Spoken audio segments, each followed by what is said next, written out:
I think this is a really interesting playoff field because I think it could be the year where an upstart not necessarily shocks the world, but surprises the world. And I think there are two very interesting teams in the NFC, the Rams and the Packers. And in the AFC, I'm not sure the Steelers can win going up to Buffalo. And I also think there is, I don't even think you'd call the Browns an upstart team. And you know, as far as the 6th seed, Miami, I just think Miami's lost too much. Miami goes to Kansas City in the Tyreek Hill revenge game.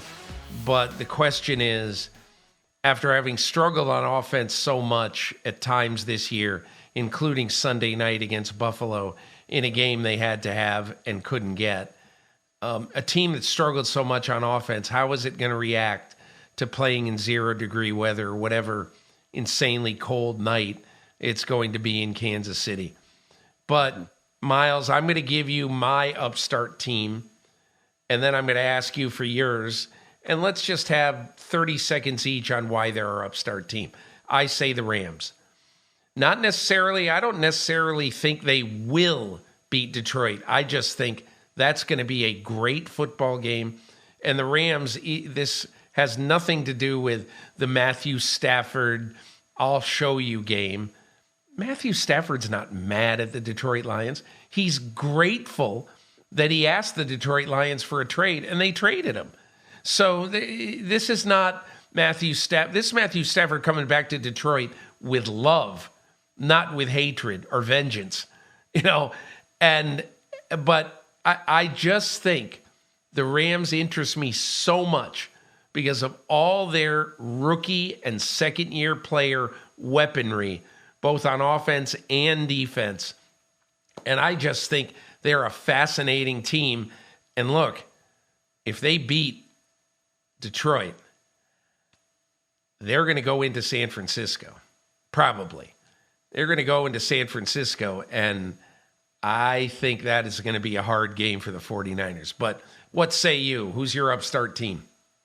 Well, I do like the Rams. And I would say about this matchup, it's not necessarily about, Matthew Stafford going back to Detroit, but there are so many different tentacles within those two organizations, right? I mean, from Brad Holmes, general manager, he came from the Los Angeles Rams, and he's got other people who were in that front office that are now in the Detroit front office. So you got those connections. Then, of course, Jared Goff. There may not be revenge for Matthew Stafford, but having covered Jared day to day for several years, I know that dude's got an edge to him. And there's a part of him that would absolutely love to stick it to the Rams and beat them in the postseason, right? And Sean McVay giving up on him, the organization, all these different things. So that's another element of it. So I think that's a great game generally. I would turn to the AFC for like an upstart team. And honestly, I would say the Houston Texans. I think they are so dangerous.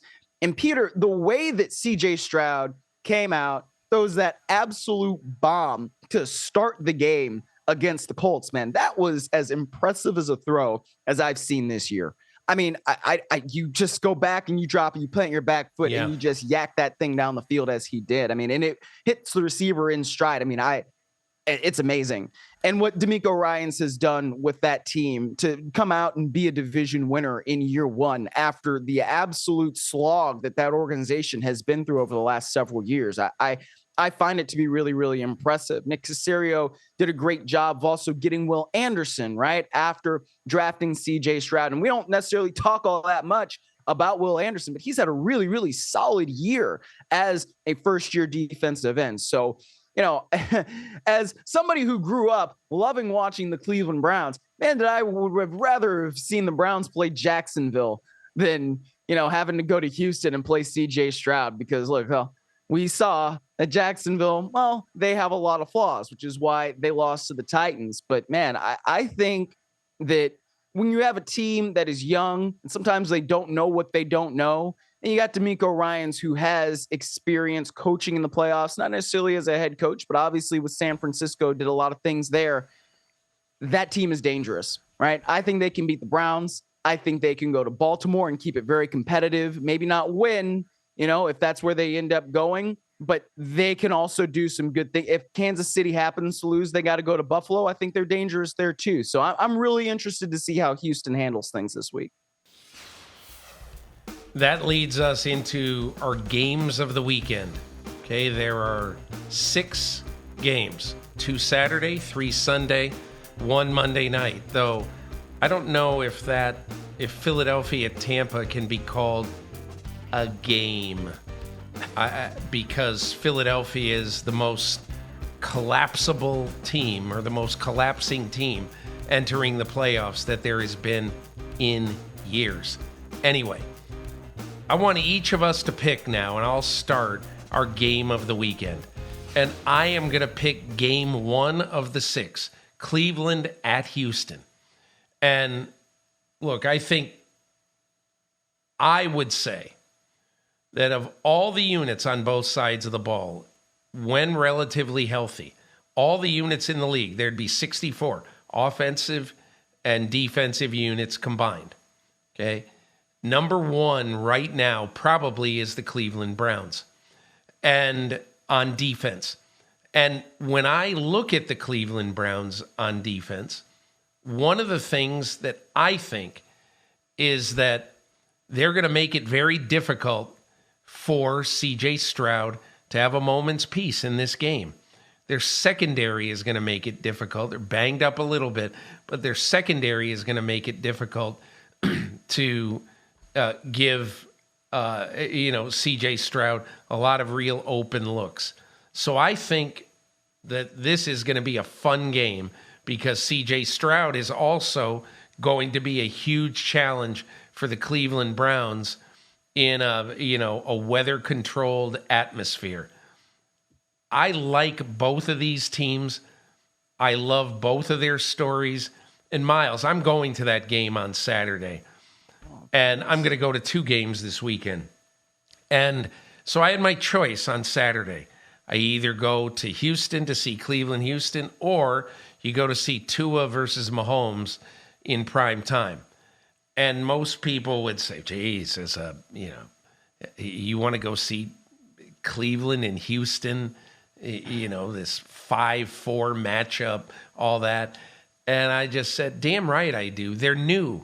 They're interesting. They're kind of fascinating stories. Whoever wins that game is really an interesting story. And I'm not saying I think Miami at Kansas City could be very, very interesting, with Tyreek Hill going back, the Dolphins coming off such a downer of a game, the Dolphins trying to find pass rush from somewhere.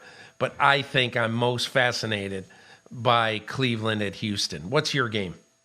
Well, Peter, I know why you don't want to go to Kansas City. It's supposed to be a low of -9 down there on Saturday, so I wouldn't really want to go there either. No, you know what, though? I'm actually going to pick the game that you just said may not be a game, because I'm endlessly fascinated by it. And, we kind of talked about the Rams and Lions, and I could pick that, and I am really interested in that one. But I'm telling you, Eagles, Bucks. This is a strange matchup, because these two teams have basically limped into the playoffs.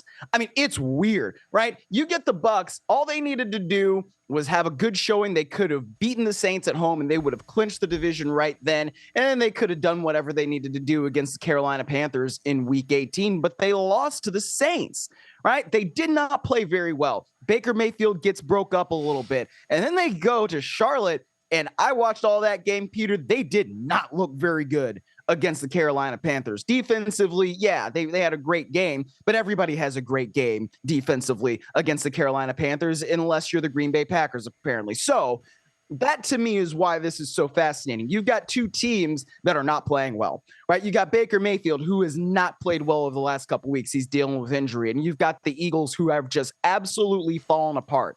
I don't know who's going to win this game. I don't know what this game is going to look like. And that's part of why I am so fascinated by it. Because if the Bucs offense can just get a little bit going, right, against that defense, which has not been very good, no matter who's calling the plays or coordinating it, what have you, then we can really see the Bucs get into the divisional round. I don't necessarily think they do very well in the divisional round, but I don't really think the Eagles would do very well in the divisional round either. So this is kind of this weird matchup between two teams that really need to bounce back in some way. One of the teams will win, and I am just really fascinated to see who it's going to be.